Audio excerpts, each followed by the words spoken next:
So about a month ago, I bought a new car. It was a 2013 Toyota Prius. I bought it for about 12.5K, 13K. My grandma helped me with like $4,000. My mom's gonna help me with like two to $3,000, I think, and I'm gonna pay the rest. So it's gonna be like $7,000 I have to pay my mom back. So, you know, it's obviously like okay, so the other car I had before that was a 2008 Dodge Nitro. It had way more miles on it. It had 200 and like 3,000, I think. This car only had 110,000. So, you could see the difference. Obviously, it makes sense that this car, my old car, would cost a lot less. I think it costed like after everything about $5,000. But basically, going from this car, this Dodge Nitro to a Toyota Prius, it feels like going from like the worst car in the world to like the most luxurious car in the world. And obviously, Toyota Prius is a very like common car that almost everybody has it. I see them all the time. But it's just the fact of like how bad my old car was compared to this car. It feels like I've gotten like the best upgrade ever. That's just what it feels like, just because of how bad my other car was. So obviously, this new car that I got, has way, way, way better mileage than my old car. I think my old car got like 16 on the streets and like 22 on the freeways, and for my new car, it gets like we'll say on average it gets like 48 miles per gallon. So that is already like a huge plus. I'm saving a ton of money on gas. And another thing is the maintenance is obviously going to be way, way better on my Prius than on my Nitro. So to give you an idea of the maintenance difference on my Dodge Nitro, I within the first 1,000 miles of driving that car, only I think like literally less than 1,000 miles, the it had already broken down with the fuel pump giving out. So that was already like $1,000 repair. I'm pretty sure, about maybe a little more. And then within the first 2,000 miles, so like another 1,000 miles later, the brakes gave out. So with already alone right there, like I think it was like 1,500 on brakes, 1,000 on the fuel pump. That's already 2,500 spent. So you can just say within the first 2,000 miles, I've already spent $7,500 on this car.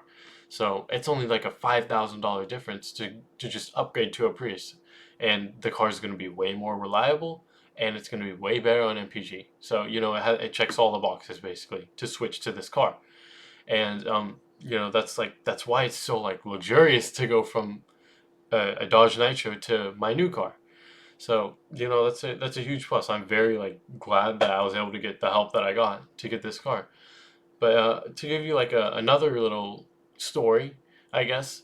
So I took the car to about 5 days ago. I took it to San Diego. All my friends, they helped me with gas. There was three of them. I didn't have to pay for any of the gas, which was, I appreciate that from them.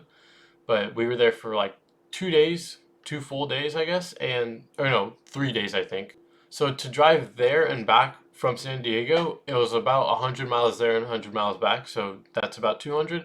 And then we went out to the desert, which was pretty far. It was like an hour and 30 minutes. So that was already another like we'll say 200 miles there too, because it was like an hour and 30-minute drive. So basically like okay, 150 miles. So already like 350 miles, and then driving around in San Diego, that's probably another 150 miles, or maybe we'll say 100 just to be on the safe side. So like in about like 5 to 600 miles driving there to San Diego for the entire trip. So my friends only ended up paying about $60 in gas for the entire trip. So that's 20 each. And if I drove my other car with a 16 mpg and 22 on the freeway, it probably would have costed, because it's such a bad car, it probably gets worse mpg than it should. It probably would have costed like 3 times that amount. So we'll just say like 200 miles. I mean $200 for the entire San Diego trip, just on gas. And because it's such an old car, a lot of the parts in the car are very old too, and most likely something probably would have broken down. So who knows? But I'm very glad that I got this car before we went on this trip, because if we didn't, we probably wouldn't have gone on the trip in the first place. So that's I'm very glad that we got this car basically. But yeah, that's just a little like difference of like how much better just spending an extra what $7,000 on a car could be. It could literally save you so much more in the long run. I guess the only problems I have with this car is that the Prius is actually a pretty low car, especially compared to my Nitro. So every time there's a little bump right in front of my house, and every time I drive by it, or the first couple of times that I drove like on it, I actually scraped the bottom of my car, and I did not know that the Prius was that low. So it was an accident, obviously. But now it's just like every time I have to go like on a dip, I have to go really slow as opposed to my other car. I could just ride over it no problem. So that's like a little problem, but it's not that big of a deal. It's not like it's going to cost me anything. And obviously, like, it's not like the best looking car, which I don't care about the looks. I just care about, is it going to cost a lot of money? And the answer is no. So, I might as well just buy it. I guess that's all I really wanted to talk about. And I'm so happy I got this car and that I'm done with my Dodge Nitro because, man, like, even though I had a lot of fun with that car, I'm not going to lie, but it was the financial decision of buying that car was not worth it. I'll say that. It was not worth it to buy that car. And I'm very glad that I have this car now. So that's all I really wanted to talk about, I guess. So thank you for watching.